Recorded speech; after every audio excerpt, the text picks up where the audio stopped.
یا اللہ میاں مجھے پورے کے پورے 50,000 روپے دے دے، میرے کام آتے ہیں یا اللہ پاک۔ 50,000 میں سے 1 روپیہ بھی کام نہ ہو ورنہ میں نہیں لوں گا۔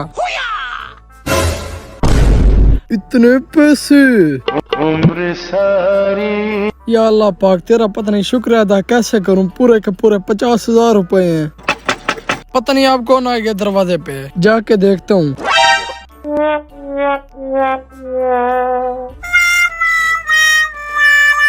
گاؤں میں تو ادھر کیا کر رہا ہے، بتا کوئی کام ہے کیا؟ چل میرا 50,000 روپے نکال۔ اوے کون سا 50,000 اور کب دیا تو نے مجھے 50,000؟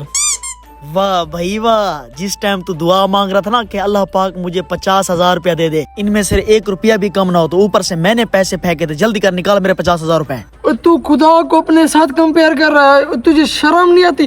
کب دیا تو نے مجھے 50,000؟ اب یہ جو فیصلہ ہے یہ سردار کے پاس جائے گا، سردار ہی فیصلہ کرے گا کہ یہ پیسے کس کے تھے اور کس کو ملنے چاہیے۔ چل سردار کے پاس۔ اوے میں ایسے نہیں جاؤں گا، پہلے تو میں اپنے کپڑے بدلوں گا، دوسرا میرے لیے بائک منگاؤ، میں پیدل نہیں جاؤں گا۔ موٹر سائیکل میرے پاس ہے پڑا، لیکن ایک شرط ہے، انہی کپڑوں میں تو نے نماز پڑھی تھی اور اسی کپڑوں میں میرے ساتھ جائے گا سردار کے پاس۔ کیوں بھائی؟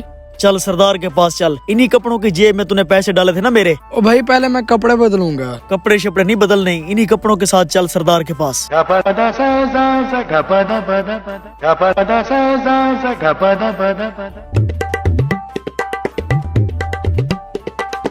السلام علیکم سردار صاحب۔ سردار صاحب آپ کے پاس عرض لے کے آئے ہیں۔ سردار صاحب یہ بندہ نماز پڑھ رہا تھا، لیکن پیشے کے لحاظ سے یہ بندہ چور ہے، لیکن میں صرف اس کا عقیدہ چیک کر رہا تھا۔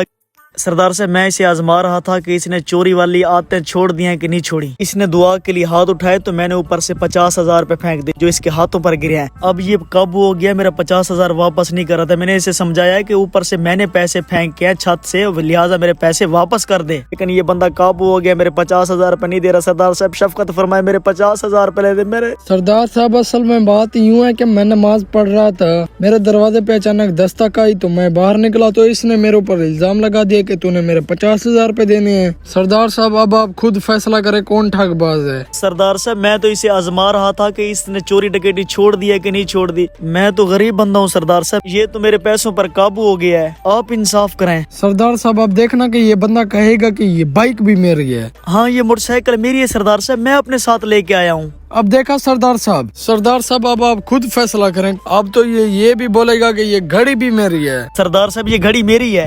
یہ بھی تیری ہے؟ جی سردار صاحب۔ دیکھا سردار صاحب، یہ کپڑے بھی اب کہو گے میرے ہیں؟ یہ کپڑے بھی ہم نے دیے ہیں، یہ بہت غریب آدمی ہے سردار صاحب۔ ہر چیز تو تیری ہے، ہم کہاں جائیں؟ سردار صاحب مہربانی کر کے میرے پیسے اس سے لے دیں۔ اور کس چیز کے پیسے لے کے دیں؟ تو کہتا ہے موٹر سائیکل ہماری، گھڑی ہماری، کپڑے ہمارے، پیسے بھی ہمارے، دفع ہو جاؤ۔ سردار صاحب زیادتی نہ کریں، خدا کی لاٹھی بے آواز ہے۔ خود چل، ڈکیٹ تو لگ رہا ہے مجھے۔ موٹر سائیکل میرے ہے سردار صاحب۔